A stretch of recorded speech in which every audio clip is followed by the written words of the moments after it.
Okay, great. Right, let's join in with Craig. Whiskey Craig.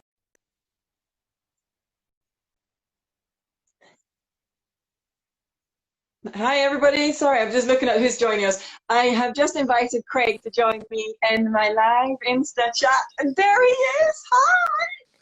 How's it going? It's going well. So good to see you, buddy. It's been a while. It's been far too long, Jenny. Far too long. I know. I'm noticing quite a few of our, there's a friends from the Scotch Whisky Heritage Centre joining in, and a few people from your part of the world as well, I think, because obviously where you are now, it's 8 p.m. So dram time for you.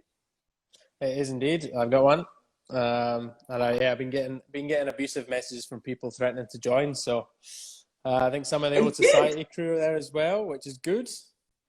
Oh, excellent. Oh, and here is Mark, Jolly Toper. Hey. Who obviously, he was my first whiskey buddy that volunteered, or I coerced him into chatting with me, and that was a great chat. So I'm pleased with him there. He's got a few stories, Mark. Yeah, he does. So, how are you? How's your day been? Oh, it's been good. It's been good. I mean, I guess, well, it's pretty flat out at the moment. Just today was just a normal day at the distillery, so in at 7. We had the column still going today, which is pretty cool. So we're starting to make continuous distillation, doing some grain whiskey these days, which is great fun. And then it's budget time as well. It's end of financial year, so all the stuff that I really, normally like other people to do, starting to land on my plate at this time of year. So Johnny Tooper has repeated my question, but he's done it in a very way. Fit like doing Honorlund. I can't do it. Fit like doing Honorlund. That's it. So, Craig, I just dived in there to hear about your day. But you know what I'm going to do is we'll chat a bit. We obviously know each other for a few years, and so it's easy just to chatting bits and bobs. But I thought it'd be nice to find out what you're doing right now. But then we'll go back to where you're from and where your whiskey experience comes from, and a little bit about.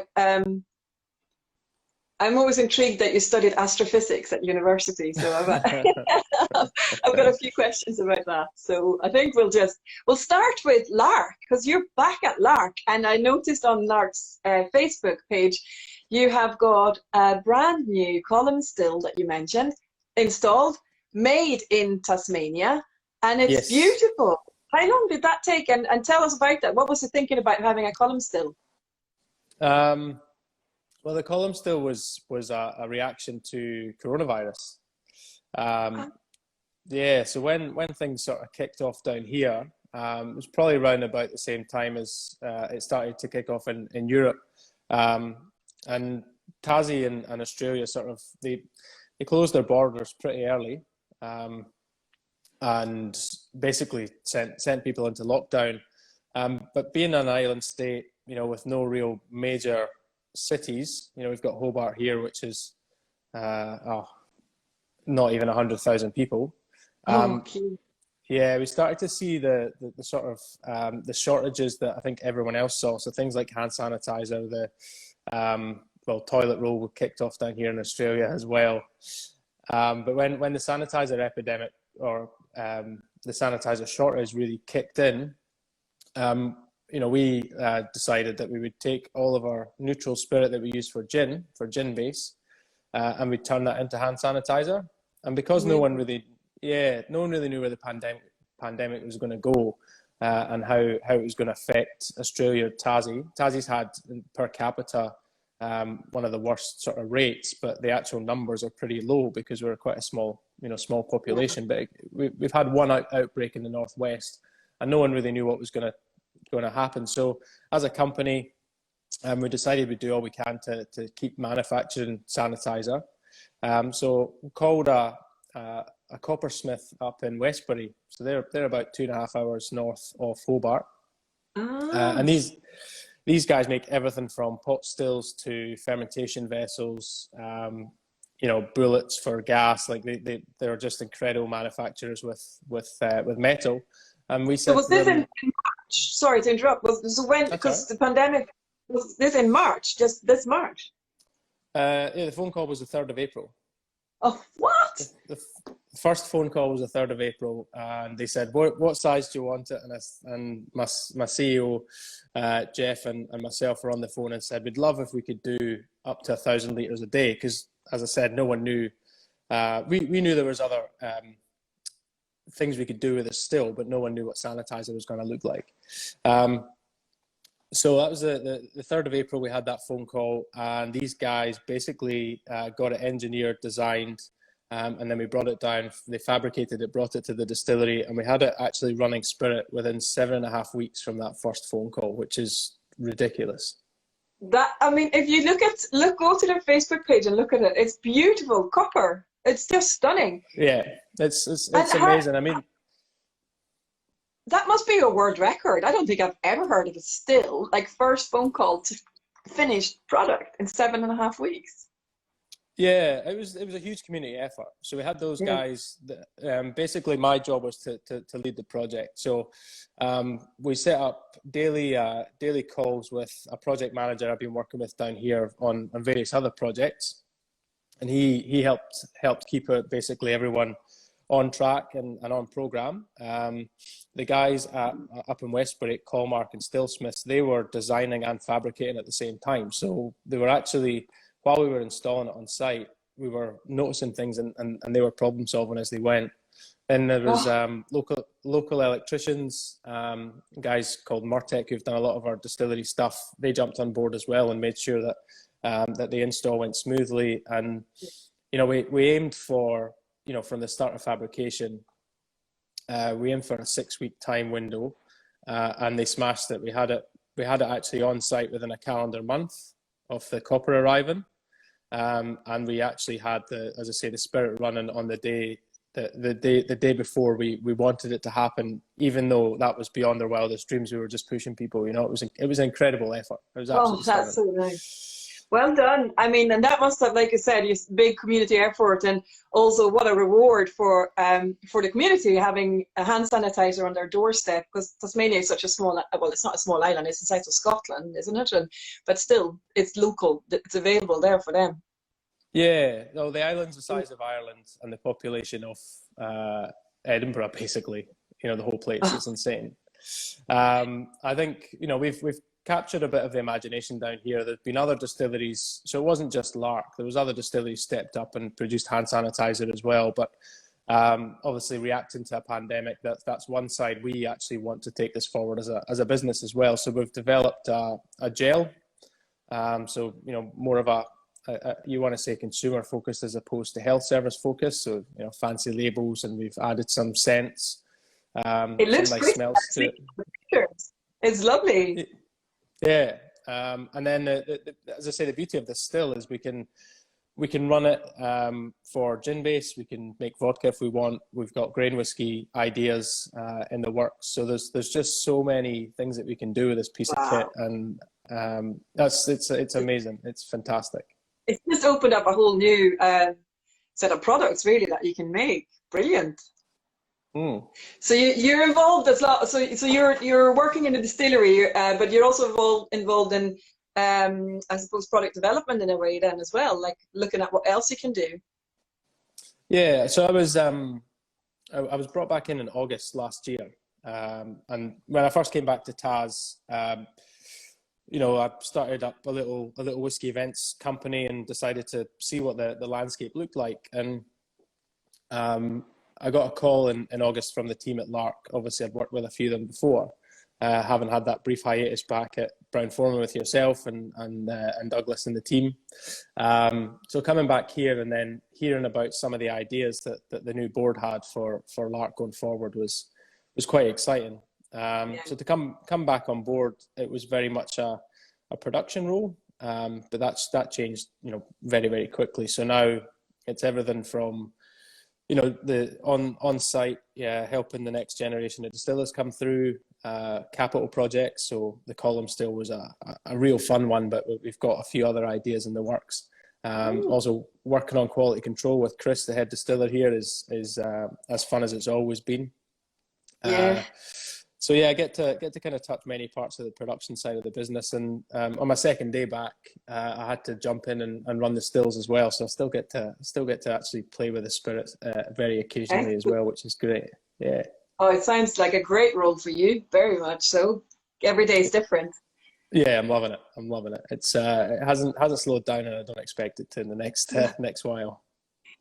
I just noticed that Matt has joined us from Whisky for Everyone. Hello, Matt. So thank you, everybody that have logged on. It's lovely to see you here. This video will also be available on YouTube once I have figured out how to upload it. I just asked somebody to do it for me, so that will happen. We're all good, Matt. How are you? It's been a while.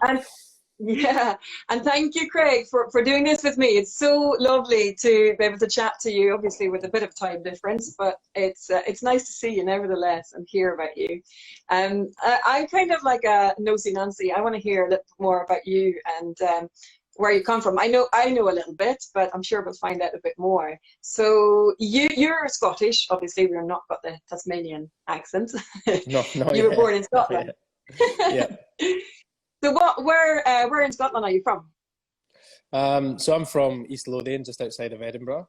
My dad's originally from McMurray, so that's where I spent a lot of my childhood. McMurray and Trinent, the next village over, or next town over.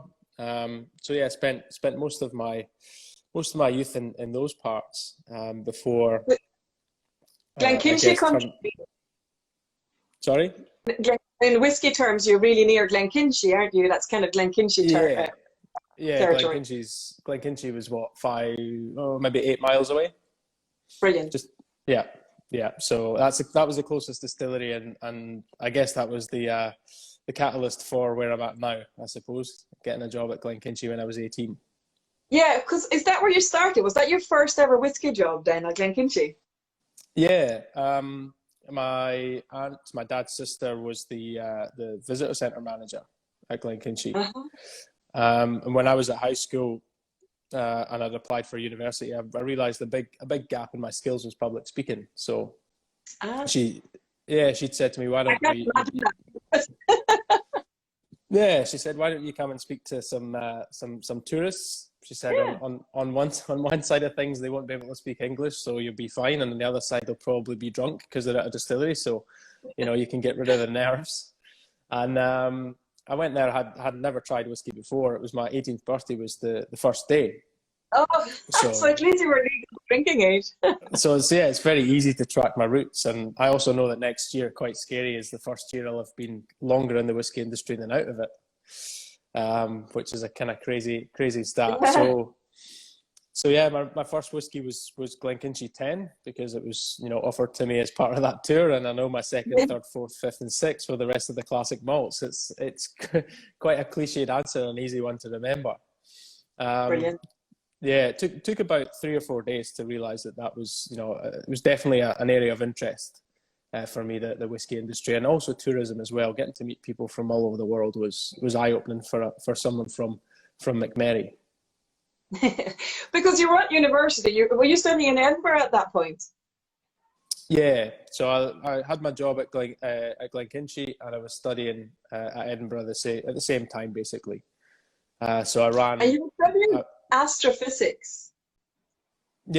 Yeah, I got a Bachelor in Science with astrophysics as my honours, basically. What was your? Did you have a plan in your mind of where you wanted to go with the science? Did you have something in mind that you wanted to do before you ended up in? No, not really. I mean, whiskey and astrophysics, I guess, were happening at the same time. The reason I wanted to do physics is simply because I enjoyed it at school, and I always find I learn something better if I enjoy it. So, you can capture my attention if it's something that I find entertaining. it turned out pretty quickly at university that I'd obviously just had a really good physics teacher at school, because I wasn't necessarily as good at, or I didn't enjoy physics as much in university as I did at school. Oh. And then we tacked astronomy onto the side of it just because it sounded better, basically. It does. It's very impressive. I'll never forget. I was sitting in the office on Long Row in Campbelltown when I was working at Springbank, and the press release came out from Bruichladdich that they'd hired what did they say? And was it a spaceman or something? No. The press. Gosh, I'll never forget. I started the sentence, but I'll never forget, and I've completely forgotten what the wording was. But it was something to do. They hired somebody from space, or spaceman, or something to do with the stars or something. So I thought it was quite it's quite interesting. Yeah, I started the same day as David, who's at Aaron now, actually. Oh yeah, and he studied something completely different as well. He was an accountant, so yeah. I don't know what they had some degree. Yeah, they had something. They had some fun with your with what you had studied on the press release. But so you were studying at Edinburgh. Edinburgh's a great city. I love studying here. I was at Heriot-Watt. You were at Edinburgh University. Such good times. And I noticed I remember you talked about Scotch Malt Whisky Society before, but I didn't realise that you would have quite a while. Yeah, I was on and off for a few years. Did a lot of work there. Behind the bar at Queen Street. I also managed to get a nice little gig in India with them, opening up their Indian branch and training the guys across there. Oh, I had no idea.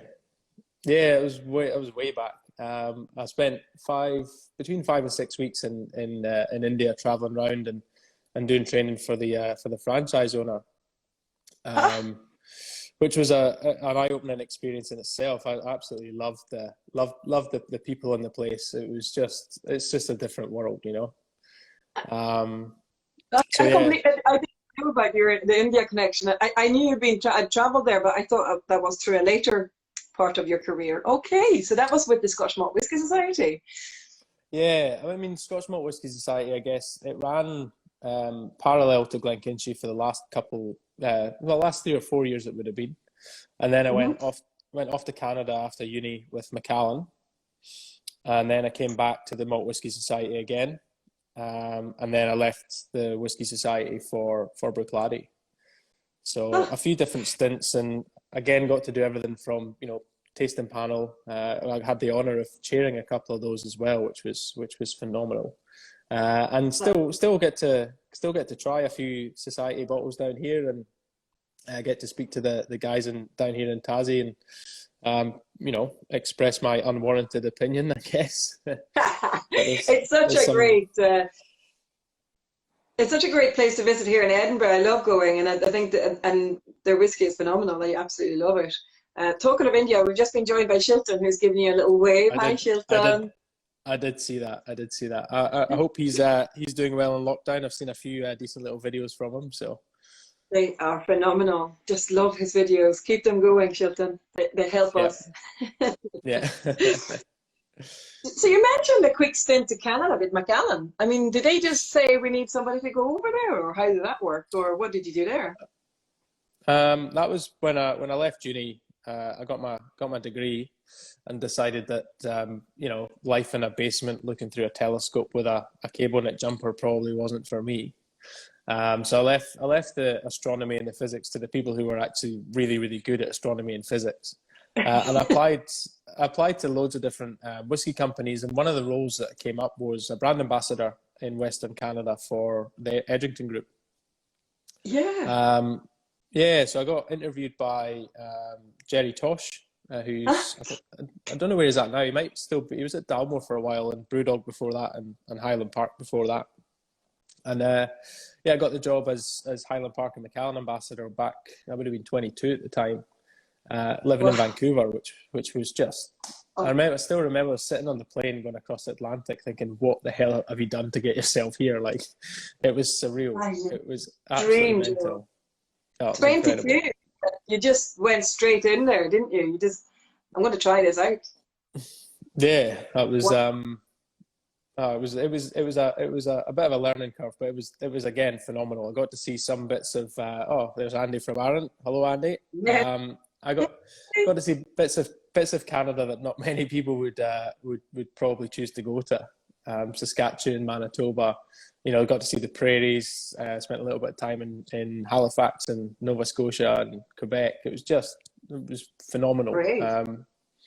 So yeah, it was a good year. I was there on a student travel visa, or a tourist travel visa, and then when that came up at the end of it, I had to come back to Scotland, sadly. But it was phenomenal time with those brands. Brilliant. That sounds lovely. What a great thing to do in a young age as well, and travel the world or travel around. Canada is such a beautiful country. I love it. It's a shame it's so far away. And Tasmania. I was looking through the book that you gave Anton and the map of Tasmania, and the picture is stunning. Like, it's such a beautiful island. You're very lucky. It's amazing. So brilliant. So you've basically made it now to back to Scotland, and you got a job with Bruichladdich, and that's about the same time as I was at Springbank across the water. And were you based in Glasgow then with the sales office there, or? Yeah, so I was based in Buchanan Street with the sales office, which was great. So it was just right round from King Tut's. So any bands that I wanted to go and see would just basically swap a bottle of Bruichladdich and get tickets on the door, sort of thing, which was great. But because I was there, I used to go in my suit, have my suit and my tie on. That's just one of the weird quirks I always had as a brand ambassador. So you'd show up to these rock and metal and punk gigs in your suit and tie, moshing up the back, and everyone thought you worked for a record label, so they're all giving you demos and CDs thinking you were there to sign a band. And I was just there to basically get my suit sweaty and then head home at night. So it was it was pretty cool. And the time in Bruichladdich is it's phenomenal. I mean, I never got to work with the guys at Springbank either, but I imagine it's a similar feeling where you just feel like part of that family, and still do to a great degree. I still get to talk to a few of the team, and I think I saw Chloe log on earlier. She does a lot of stuff down here, and it'll never leave that family feeling. I'll always feel it, and I'll always love that brand and love those whiskies. Yeah, it's like, I am a big fan of Bruichladdich, but the whiskey industry in itself, it's such a lovely industry to be in. It's so friendly, and we all get on. It's great. And I just seen that Jill from Glenglassai saying, learned so much from you, Craig, miss you. And I agree, Jill, he's a fountain of knowledge. It's great to have been working with you. Jill will need to get on our man's fishing boat and come down here and catch some shark with us. Yes, I'll tag along. And then, so I was cyber stalking you because even though we work together, I didn't know everything about you, but I did know you'd been in Dubai as well. Something came up, an opportunity to go over to the Middle East. Yeah, probably the hardest decision I had to make, because the choice was leave Bruichladdich, and this was I joined Bruichladdich just before Remy came in and basically, put the line in the sand for the rest of the industry and said, we're going to chase these dreams of renewability and sustainability and 100% Isla and all that kind of thing. And I got this opportunity to go and learn essentially import, sales, marketing, and brand management for, at the time, a portfolio of 18 different single malts from around the world. So it was a very tough decision, but at the time, my partner had moved out to Dubai. So that kind of made it a bit easier, and it was another new adventure. It was another new market to learn, another new culture to go and see, another new experience in the world. So I jumped at it jumped in with both feet, and ended up spending about a year and a half there. And I took away, there's lessons from doing business there that I'll carry with me. The friendliness, but also the attention to detail from a business perspective. It was quite different, I suppose, to what the industry was like back in Scotland. But I hated the weather. I could not do 50 degrees Celsius. You should not be able to cook your breakfast on your car bonnet. It's harsh, isn't it? Like it's Oh, hot. it's I know crazy. it's a different climate. The way whiskey consumption is done over there as well, and it's a complete different world in that aspect. But I see what you mean about the attention to detail, how you learn complete new skills by working in different parts of the world. And I think you basically worked in most parts of the world, if you like, and you can build up that you can have a broad knowledge then of marketing and production. Yeah, but And the thing you yeah, always carry with you though, Jenny, is just the if you go into things with a smile, good nature, and expecting to learn something, people it doesn't matter where you are in the world, they react to that, and you end up having a better experience for it, and generally everyone comes out of the transaction happy because everyone's there to essentially do business together, that's a global thing I've noticed. It's just approached, I guess, differently in different markets. yeah, no, you're absolutely right, and be open to learn new things from your Yeah. colleagues, etc. Yeah, you're right. Um, yeah, no, you're absolutely right. So, where did you go after Dubai? After Dubai was basically down here to Taz for the first time. Ah, Um, yeah, so while I was working in Dubai, I got a message from Chris Thompson, who's the head distiller at Lark, and Chris and I went back a few years before. He was in Edinburgh with Bill, actually, with Bill Lark, and it was for the diaspora. I don't know if you remember that coming to Edinburgh, but basically yes. the whiskey world or the Scotch whiskey industry had invited, pioneers and industry people from around the world back to Edinburgh, and at one point they'd flashed on the side of the crags four influential symbols of the whiskey industry globally. If I remember correctly, I think one of them was the stag from Glenfiddich, one of them was William Grant himself, one of them was Bill Lark, and the other one was Masataka Taketsuru from the Japanese industry. Oh, And I was cycling to the Malt Whisky Society to work a shift, and I was looking around thinking, why on earth is Santa Claus on the side of the crags next to the Glenfiddich Stag? And I got to work that night, and Chris Thompson walked in, and he was there with Doug Clement from Kingsbarns, yeah. because Doug had gone across or come across here to Taz to learn whiskey making before he started his Kingsbarn stream.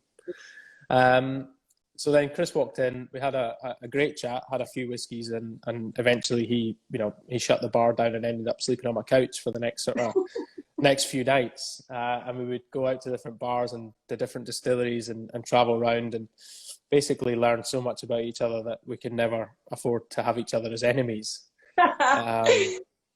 So he'd sent me an email in Dubai saying, look, I've got this distiller's job. I need another distiller. Can you send it out to your network of contacts? And I basically wrote back and said, well, I can't, I'm sorry. Here's my application and my CV.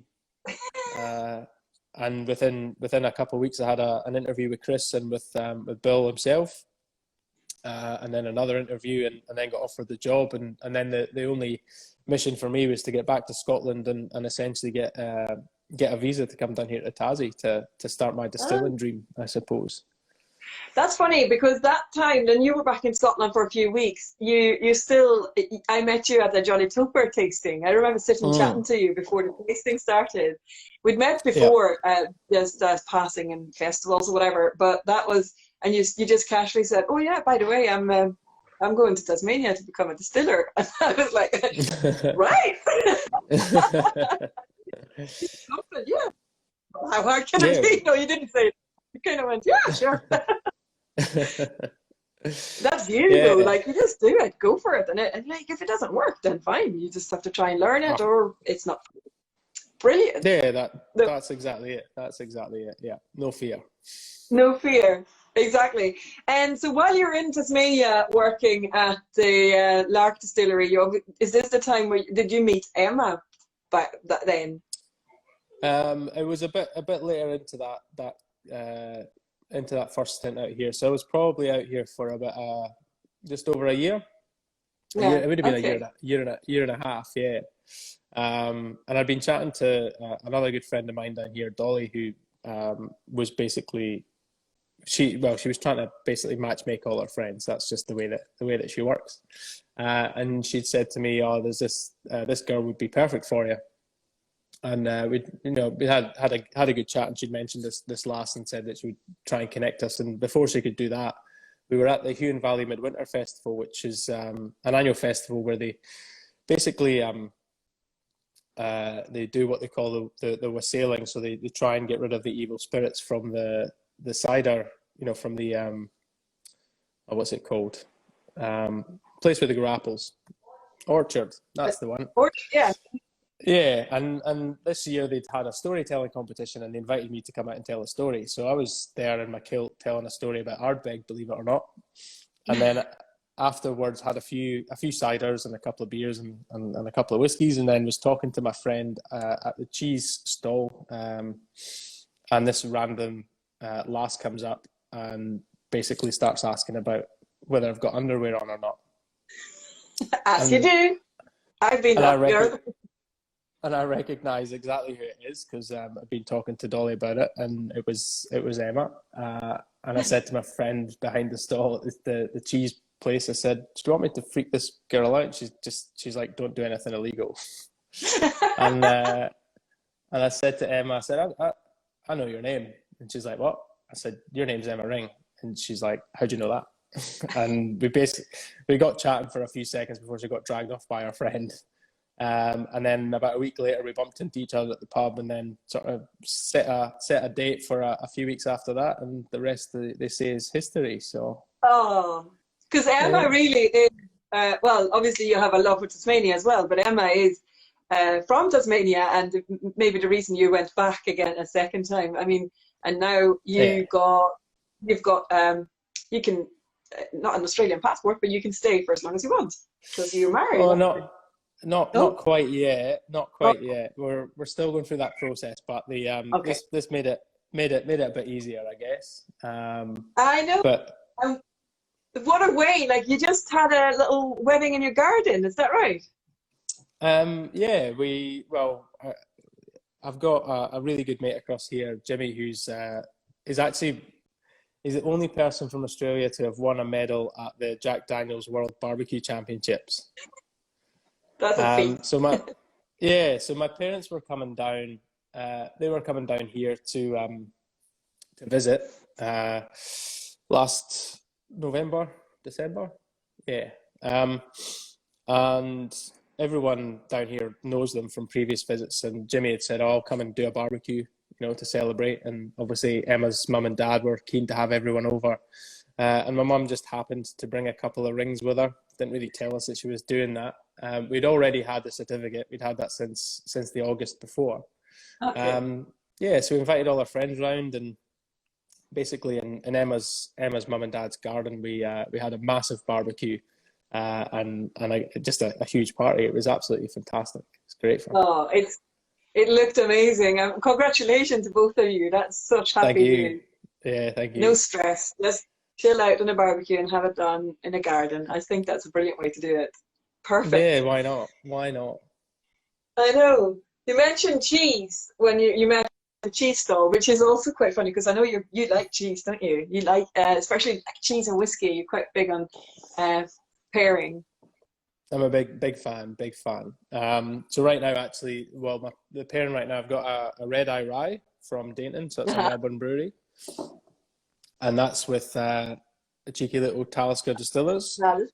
Oh, nice.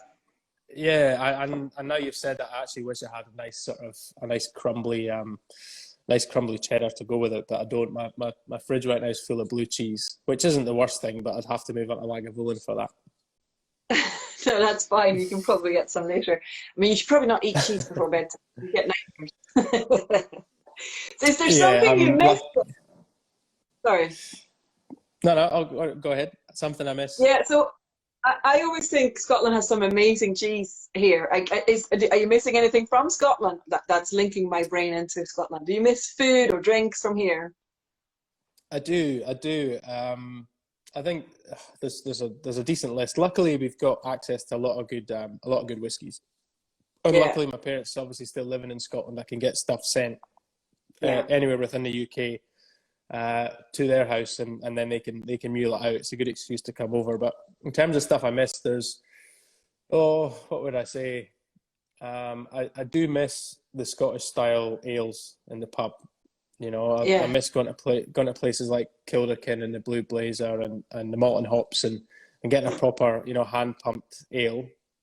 Yeah. All the beers here are great. They're all real hop driven and real fresh and zesty, and but no one does that style of beer. You know, the ale style like they do in Scotland. So I do miss that a bit. I miss the cozy old pubs as well. You're going to make me cry because I miss them too. They're I was going to say everyone misses pubs right now, so that was probably a low blow for everyone. In terms of cheese, the Applewood smoked cheddar was always a big favourite of mine, actually, a big favourite, and I just like a good English Stilton as well, like just a proper blue from down south. I really like Ardbeg or Kilchoman, like real quite peat one with a nice crumbly mature cheddar for a metre from Mull, or Mullock-Tyre's got a great cheese, and it just sort of crumbles and it mixes really nicely with the peat and that intensity. So nice. One of my favorite ones recently. Did you get to try the Ardbeg Black? Not yet. No, I think somebody I know have a sample though, so I might try and get that. And I can never remember seeing them. Do you have cherry ripes across there? No, not that. Well, maybe. Yes. So the cherry ripe's like a dark chocolate Cadbury's with like cherry coconut stuff in the middle. Okay. No. Okay. With the Ardbeg Black, that is a match made in heaven. Because that's another thing people don't know about Tasmania is the Cadbury centre of Australia. This is where the chocolate factory is. Oh, really? So all the Cadbury's down here is made down here. So I remember talking to the guys when I first came across in 2015 and talking about Cadbury's, and they were all wondering how the hell I'd heard about Cadbury's. And they didn't realise that the Tasmanian company was an offshoot, you know, the factory was an offshoot of the English one, not the other way about. So they thought Cadbury's was essentially only from Tassie, which was a rather eye-opening experience for them. So they didn't realise. No, but you get some really cool little flavours down here. Some really bizarre flavours of chocolate, which again makes that pairing with whiskey even more of an adventure, because there's stuff I look on the shelves and I just think, what on earth's that going to taste like? It's true. Funny, because I was in Australia in the mid-90s travelling around, having come straight from Sweden, so I had no experience of living in the UK, but I always remembered that sweeties had a different taste profile in Australia, and it was just different to what I was used to. So I'm not surprised to hear they have sherry and coconut and chocolate. That to me sounds weird. Yeah, well, they have to put something in it to stop it melting, because everywhere apart from Tassie's like hotter than the sun. So. Fair enough. So they just stuff it filled with whatever they can grow. Yeah, that's great. Much. Actually, Tasmania is well, you know, Anton, my 6-year-old, he's mad about animals, and I like I said, we sometimes read this for the bedtime story. It's a book about Tasmania and the animal life there, and I can't get over, like, are these images really true? Like, they're just paradise. Like, it looks stunning. Yeah, that's the place. There's places in that book, and like the black cockatoos there, they live in our back garden. They're everywhere. These ones? Yeah. Oh. You know, and you get the blue-haired fairy wrens and the rosellas, and the bird life's incredible. The wildlife and the scenery is fantastic. I haven't seen one yet. The platypus is. I saw my first snake the other week. My first wild snake, but I haven't. Poisonous. Is it poisonous? Yeah, pretty much everything's poisonous here. Yes. Even the platypus is poisonous as well. Yes, yeah, it's got a spike on its heel or on its whatever you call that, flipper. Yeah. So the male, like the platypus sting is the only thing that we don't have a antivenom for, because it's mammal to mammal. So you just have to hurt for 2 weeks apparently. Oh gosh. Well, let's not go swimming with platypuses. Is No, that the no. plural of octopuses? Let's not go there. Well, listen, I actually had, again, naively, although having spent some time with you in the office, although not much because you were always traveling, we worked together in an office and we'd chat over a cup of tea here and there. You told me how Tasmania did have quite a big distilling industry, and I kind of figured, because even I had heard of, I'd heard of Bill Lark, because he started out in the late 90s, I think, and he became quite, but he became the guru of whiskey in Australia, I think, for me anyway, when I was following him on social media. But then I looked at the island, you're saying it's the size of Ireland. I looked it up. There's 120 distilleries, and I think 40 are whiskey related. They make whiskey. It's about right just now, yeah. It's about right. Wow. That's so. But you also have to remember that so if you look at Lark right now, we'll produce from our Cambridge site about 160,000 litres this year. Okay. So that's not including the column still. So we're starting to get up there in terms of volume. We have a second distillery up at Bothwell. That'll do about 80, so that's about half the size. You've got Hellier's Road up in Burney, so they're a big player. I don't know what their capacity is just now, but it's probably about 100,000 litres a year. And everyone else is it's tiny. We were up, we had the long weekend here last weekend, and Emma's got an auntie that lives up on the north coast in a place called Tam O'Shanter, which is probably most famous because the next bay across is called Fanny's Bay, which is as funny as it is in any language. But Fanny's Bay has its own distillery. And Matthew Cooper... Fanny Bay Distillery. I would love to work for them. Yeah, so Fanny's Bay Distillery makes probably less than 5,000 litres a year. Oh, really? I'm just looking at them. Yeah, so there's a huge amount of distilleries are tiny.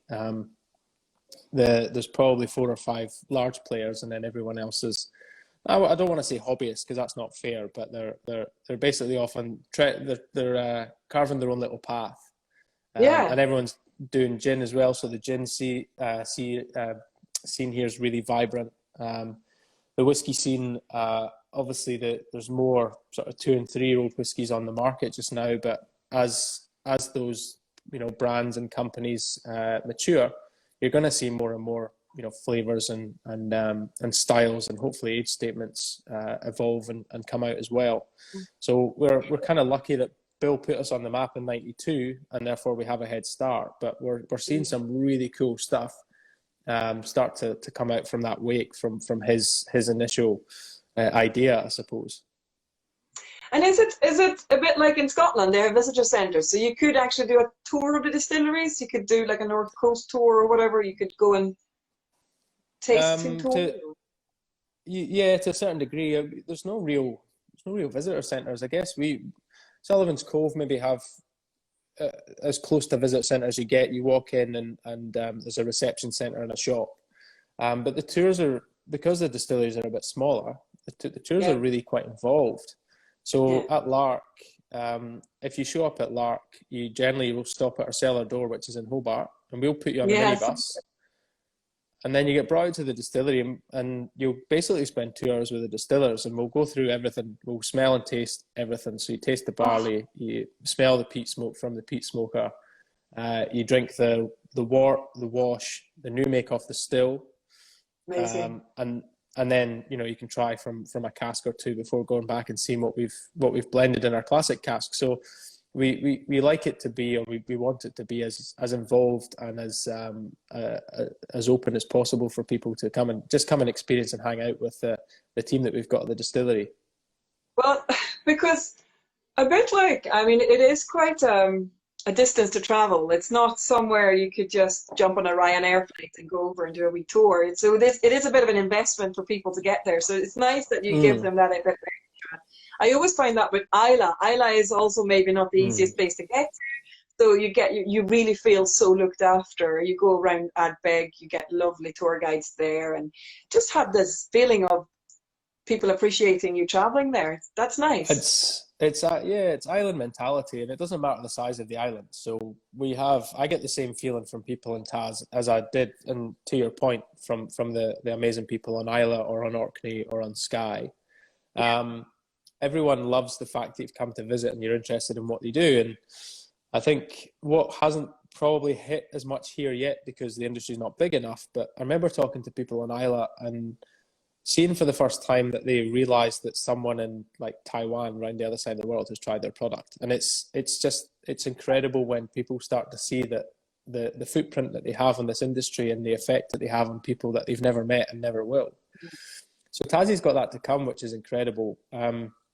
The island, as I say, has that kind of island mentality, and you get that friendliness, and you get that hopefully we can return that favor. And we're lucky in a sense that not many people have come here, but we're unlucky that not many people come here either. It's not that far from Melbourne. It's an hour flight. But the people who make the journey, you know, they'll come down. They might do, like, we've got an incredible food scene here. Obviously, hospitality's taken a massive hit, and tourism has as well. But when that reopens again, like, you'll start to see the same things come out again, which is a huge focus on local. So we have farmers markets here every Sunday in Hobart, where you go and pick up your veg from the local growers. There's Tasmanian horseradish wasabi, so you can get wasabi from here. The fishing is world class. Just the ability to make local flavour is incredible. You look at the booze down here. The beer scene in the city centre is phenomenal. It's absolutely phenomenal. And then you chuck in cider as well. Yeah, like before the UK joined the EU, all of the supermarket apples in the UK were from Tasmania. So you had this family down here, the Smiths, who had travelled around France and England to research cider, and the research they did in France led them to come back to Tassie and plant only organic vines, essentially. So they've been making organic cider here at Willie Smith's since the company had the concept of making cider. So you come down here and you get some of the best cider in the Southern Hemisphere, if not the world. And then you throw in whiskey and gin and the Tassie Pinot. And I'm going to paraphrase here. A friend of mine who was a member of the Bielkart salmon family, so the French winemakers that have their own champagne brand, they said that Tassie Pinot is the best in the world. And that's coming from some French winemakers. And I'll be honest, it is bloody spectacular. It's incredible. Well, I must look out for that. I wonder if that you can get that over here. You might get the odd clean skin, you might get the odd bottle somewhere here or there, but the best stuff, you really have to come down to the island for it, unfortunately. Next time I'm over, I'll bring some. Yeah, that's a family trip that we have in the horizon. That's something we want to do as a family. Spend a good month one time in Tasmania. It just looks beautiful. It's stunning. It's a family dream. It'd be fun if you started you ever did a whiskey festival type of thing? You know, in Ireland they did Fez Isle, and in Campbelltown you've got the Campbelltown Malt Festival. Is there anything like that? Yeah, it's kind of still in its infancy. So for the last 4 years, I would say, they had what they call Tas Whisky Week. Yeah. So Tas Whisky Week, you know, you'd put special tours on. Last year we did a big event where we had brand ambassadors from different whiskey regions, plus obviously us here in Tas, kind of fighting it out in a boxing style. So you'll have seen, I think Sam Simmons has done one before, and there's a few of those events. So we ran one of those. We've done a bunch of, I've done a whiskey tasting on a boat where everyone dressed up as pirates. You know, we try and take things. We don't take things too seriously, and then they have the good old sort of like whiskey live style event where people can go and try the local wares. So it's still in its infancy and it's still got to grow. But as the brands, you know, stick around and start to you know, well, develop, you want to say bloom, blossom, develop, they're going to start doing more and more exciting things. And then I've just seen here the guys at Van Diemen have come in and said Dark Mofo. Dark Mofo is not really a whiskey festival, but it's a big enough winter festival that. So we have this place. Have you heard of Mona? No. So Mona is the Museum of Old and New Art. Started by a guy down here called David Walsh. He was a local, and basically in the area he grew up in. He's built this world-class art museum. It's like built in the side of a house, into the side of the hill. It goes underground. You can get there by boat. You can get there by cycling. You can drive there. It's shocking in both the content, but the context and the quality of what's in there. It's absolutely spectacular. It's world class. And every winter he has what they call the Dark Mofo Festival, where, again, when Hobart was always dead, he's turned the sort of really quiet week in June into this massive feast, massive festival of art, culture, food. People burn effigies in the street. He has nightclubs that go all through the night. They did haunted tours of the local or the old insane asylums, of the old prisons. Like, it's just everything that you think would just be too crazy to be thought of anywhere else in the world happens down here during that week. It is mind blowing. It sounds great. Like, it sounds a bit like you keep talking about the locally produced food and drinks and the art and the people that live there. It's like a secret almost. Tasmania doesn't. People talk about Australia, but they don't really talk about going to Tasmania much. But I think, that's kind of good. That means you keep it for yourself. But it'd be nice for people to consider going as well. Like, it sounds amazing. Yeah, it's about finding the balance. So we've also got lucky enough down here to know people in the fishing industry. So if we want to go and catch fish, whether it's local flathead or want to go and catch a tuna or whatever, we know people that can do that, and they do that as a business as well. So any visitors that come down, we can hook them up with seafood tours, so you can go and taste sea urchins fresh out the water. You can do all that. I saw you with a fish on Facebook not long ago, a couple of weeks ago. You were out fishing.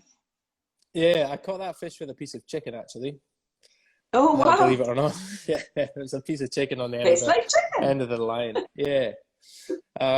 So yeah, I mean, for Tassie, it's about we need to find the balance, really.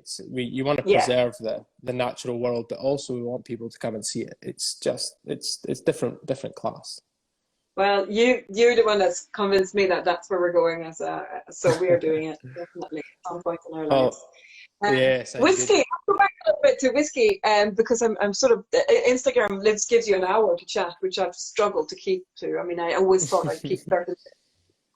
I love hearing about your stories, and I find so you're a big whiskey geek, like I am. We love our whiskeys. Yeah. If you had, I hate people ask, oh, what's your favorite or what's the best whiskey?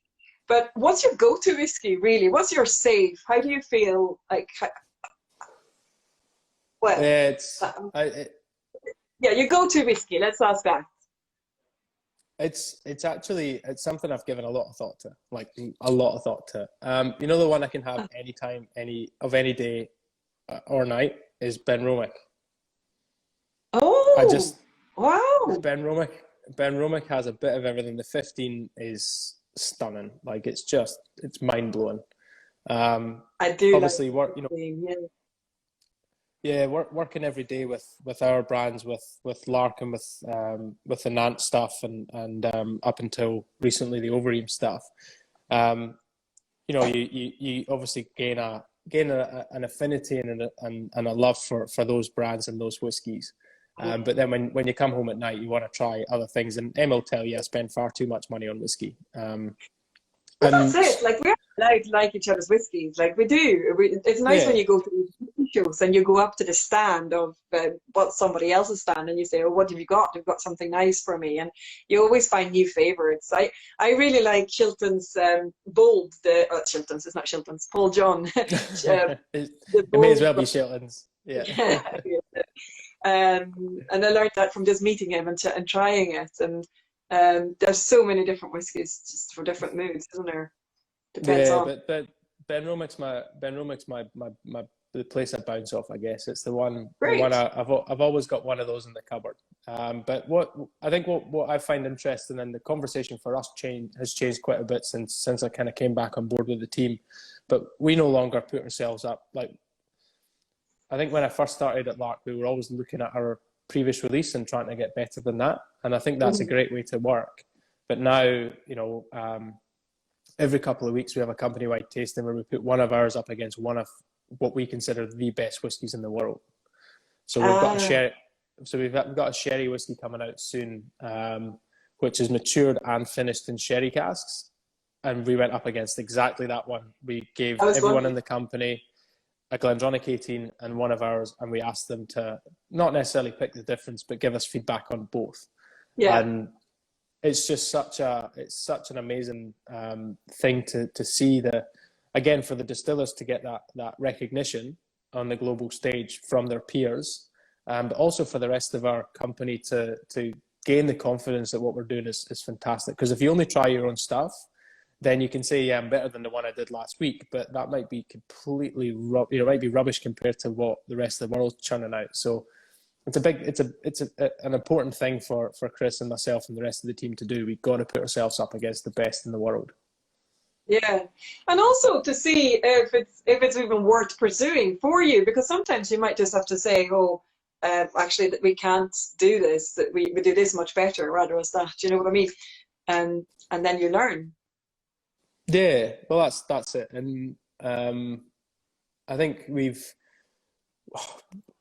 can always obviously tweak stuff in the blending room. So having that initial comparison is really important, because then we can say we need this, we need that. Like we've got a couple of releases, two of the largest releases we've ever done are coming up here in Australia this month and next, and the one for July took a lot of tweaking and tinkering for us to be happy with it. Chris was looking at it, and we were picking up what we would describe as a youthful note. Now, youthful notes in a whiskey can be useful, but this just had too much of it.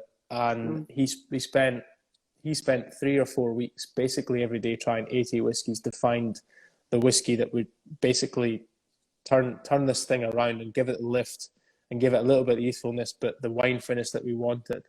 And he found the one, and what was amazing is the whiskey that he found to go into it wasn't actually whiskey yet, so we had to wait another week for it to become mature whiskey before we could add a little bit of it to fix this blend. And I tell you what, it made all the difference. But it's that effort and it's that labour of love that puts that smile on your face, I guess. That's great. So what's the core right now? Just quickly there, what's the core for Lark, and what products have you got right now? Core for us right now is classic cask. So it's mainly Australian Apera, which is port. So Australian tawny, essentially cask matured with a little bit of sherry and a little bit of bourbon. And that's bottled at 43. We also have a cask strength, which isn't quite natural strength. It's 58. And we do 4 limited releases minimum a year. Okay. And then we also have port, sherry and bourbon cask from our second distillery under the Nant label. Oh, okay, yes, because you mentioned, is that the one in Bothwell, did you say, or? In Bothwell, yeah. So, but for us, the Lark Classic is the driver, and that's a product that, again, from when I started to now, it's gone from strength to strength. And do you want go ahead.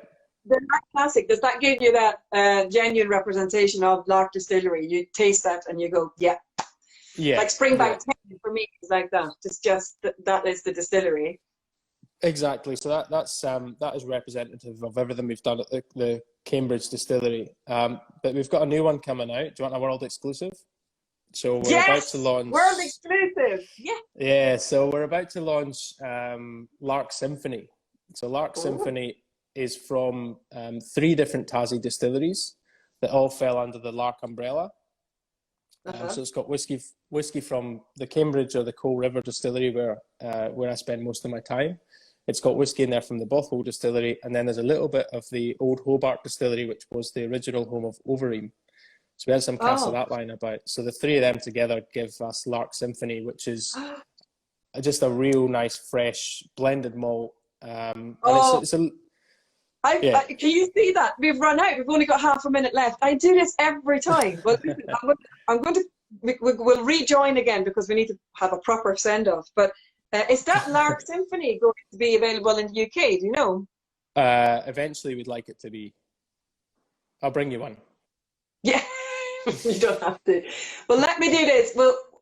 I'll just sign back on again, and we'll do another again soon. And we had a world exclusive. Lark Symphony from Lark Distillery in Tasmania is coming out. Great. So there's no pressure now. But we should probably, I don't even think people watch the full hour, but they will pop in and out of it.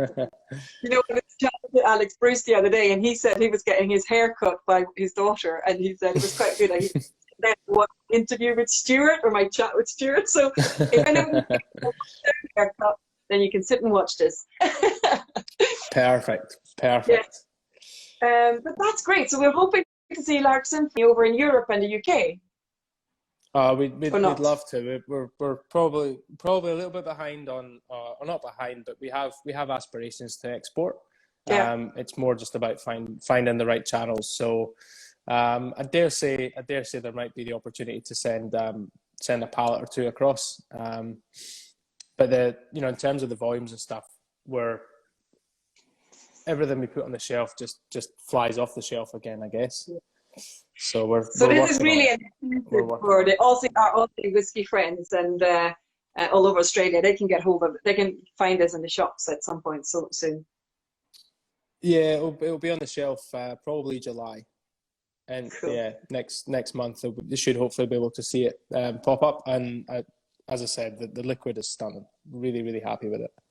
So you're really part of the blending as well, creating the whiskies as well.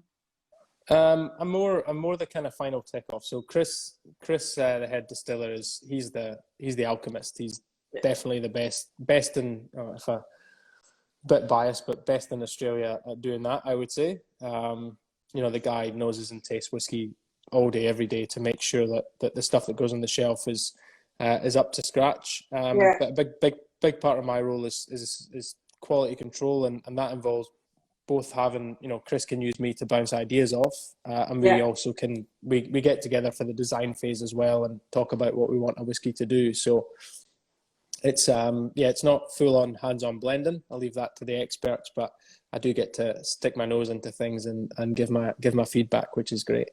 Yeah. Oh, brilliant. That's what you want, though. You get to try things before they come out and see if it's if you like it or well. Yeah, absolutely.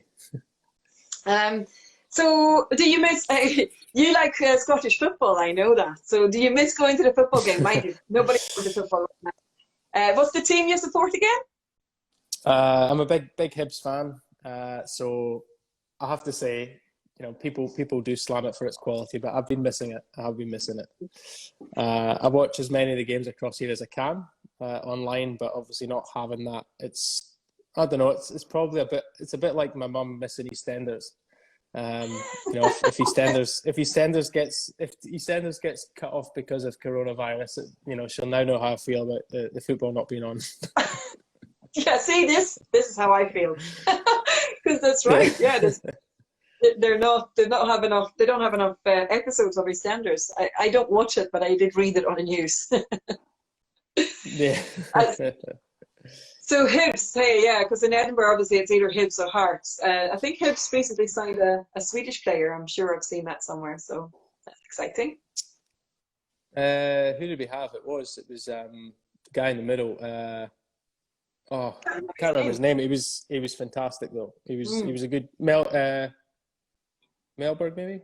Anyway, decent. Yeah, Melberg could be right. Yeah, because I'm part of Facebook groups and there's like Swedish people in Edinburgh, and I think his wife or fiance said I'm new in Edinburgh, and my husband or partner's plays for Hibs, so we're like, oh, cool, yeah, you can be friends. Awesome. So, yeah, it's great. And cycling, you're big into your mountain biking or cycling. Are you getting to do any of that in Tasmania? Yeah, I'm not as much these days as I'd like. So I've been running because it's winter. I've been out just trying to keep fit. So I got some new running shoes. But yeah, I love jumping on the bike and doing a few miles. Yeah. whenever I can. And I mean, you've seen some of the scenery, so it's not difficult to get lost in them. I can see running or cycling around there would be just stunning. And what you say, it's getting to winter time. So what temperature are you looking at right now? Is it? Hobart's not too bad. So if you get into the distillery, you'll have a frost. You'll probably look at 4 or 5 degrees at the start of the day, but up in the middle of the island, you can get down to -10. Oh, really? Proper winter. Proper winter. And from here, you can see Mount Wellington as well, which sits just at the back of Hobart. And they'll have, there's basically going to be snow on that probably from now until September maybe. So it's pretty impressive. We do get all seasons down here. The summers are a little bit warmer than back home. And the winters are probably drier, but just as cold. Which is obviously why it's such a great climate for distilling and maturing whiskey. Perfect. Yeah, well, maturing's an interesting one actually, because we don't see the fluctuations as much in pressure. So if we throw something into a cask at 63.4 and leave it for 63.5% and then leave it for 10 years, it comes out at 63.5%. So we don't. Yeah, it's really bizarre how that happens, and a big part of the research that we've been doing is looking at that and how do we get the spectrum of flavour without the change in ABV. So we've got a few things up our sleeve at Lark for combating that. But what it does mean is that certain whiskies from Tassie have this fingerprint that will always be Tasmanian because they haven't changed ABV in the cask, and therefore they're only pulling certain flavours from the wood. I had no idea that happened. So just in your warehouses then, the temperature, is it constantly the same, or does it vary a little? Or? No, the temps will vary, they'll not fluctuate as much as in Scotland. So it's more the humidity that's the challenge for us. So when we put our last 2 warehouses in on site at Lark, we actually, if you look at them, if you've got any form of OCD, don't look at the warehouses because they're not at 90-degree angles to the rest of the buildings. And they've actually been orientated so they capture the sun during summer and they capture the cold during winter. So we're actually trying to give ourselves that fluctuation by the building orientation. So we have a hot wall and a cold wall. And that's, that was something that was quite revolutionary at the time and really has helped us. If we need to finish any whiskies, we know exactly where to put them in our bond stores. Okay. So you notice a difference in there. Okay. Yeah. And that came from the first ever warehouse that Bill built. There's a hot corner. So there was always one cask that sat on the top of the bond store in the corner. And we actually, we put whiskey into it one year. It was a 20-litre cask, so 20 litres went in, and we got 4 litres out, and it had actually, because no alcohol had escaped like it does in Scotland, it was about 80.4% alcohol. It was crazy. Well, so it'll always be whiskey because it'll never go under 40. Remember we had these really cold casks of Glenglassaugh, and we had got samples. And they were like 40.8 or 41, and we were like, wow. I just remember sitting, I was in one corner of the office and you were in the other. And I think you had a 1963 and you opened it up, and myself in one corner and Douglas in the opposite corner just looked up and looked at you and were like, what's that? We could smell it as soon as you took the lid off it. It was absolutely magnificent. Glenglassaugh is I just love that distillery, the spirit, the whiskey. The distillery isn't that pretty, the view is beautiful, but I just love the Glenglassaugh whiskey. It's incredible, yeah. Particularly the old stuff's amazing, but even the younger stuff that Rachel's bringing through just now, the evolution was, and the Torfa, both of them were spectacular. Evolution, it's just like a melted vanilla ice cream or like a vanilla donut. It's just so lush. I just love it. That's my go-to, I would say, the evolution. And I don't need to be in any particular mood for that one. It always makes me happy and chilled out. I love it. Yeah, such a good whiskey. Such a good whiskey. It prompted me earlier. Ali Walker signed on again. I don't know if he's still watching, but he had a question for you. But I think it's actually, I don't know. Did you see the question? I didn't No? see the question. No, I saw Alistair Walker Whisky come on. Was it in the previous one he had a question?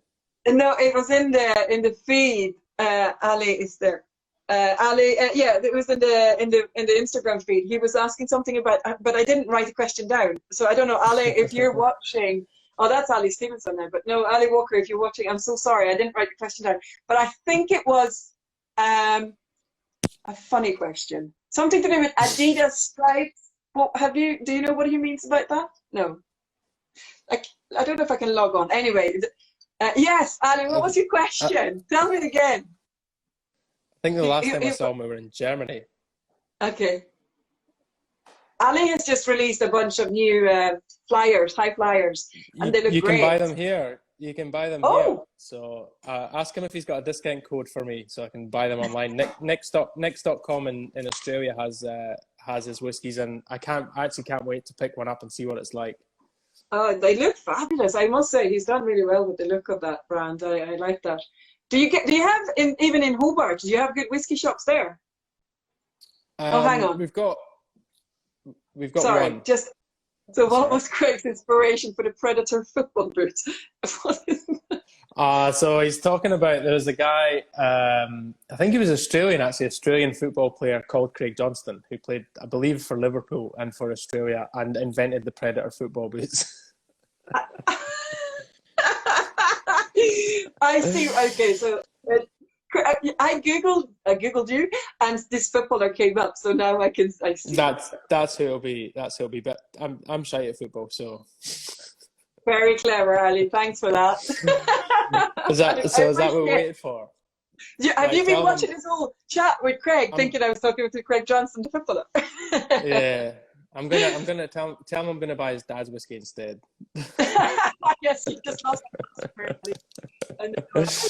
Do you get Craigallachie? You must do in Australia now. Yes, I've actually got a bottle in the cupboard. Actually, got the 15-year-old in the cupboard here. Yeah. It's good stuff. It's really good stuff. There was an online Ben Riach tasting last night, which we jumped on board with as well. We actually had the cash strength that you got behind you. That's delicious stuff. And then we've got a Bruichladdich one coming up with Chloe from Bruichladdich in a couple of weeks. So to answer your question about whiskey shops, there's one here called Destination Cellars. Huh? And it's unusual in a couple of ways. It turns the traditional bottle shop on its head in that 2/3 of its selection is spirits and the rest of it is Tassie beers and wines, or Aussie beers and wines. But it's also kind of lesser known because it's joined to the local strip joint. So you have to park in the car park for the strip joint to go to this bottle shop. But when you walk in, it's just got an incredible selection of single malts and whiskies from around the world. So they've done a lot of online tastings. They've got whiskey from all over the world. So big fans of Paul John, of Amrit, of Karlsson as well. Image of a whiskey tasting, strip tasting. I don't know, like that's never been done. Sure, but yeah, that picture just you doing a whiskey tasting while cooking. Yeah, it's been a while since I've had the nipple tassels out, I'll be honest, Jenny. Yes. Actually, just as Paul Dempsey saying hello. Hi, Paul. Between Paul and Shilton and their social media, they've actually kept me laughing through lockdowns. Keep going. I love it. I've been sending them. There's a lot of people down here have the same sense of humour as Paul. I do miss my travels around Glasgow with Paul, but every time I see a shop that's named, after a pun, I send it to him. So the one last week was Burger Me, which is a burger joint in Campbelltown here.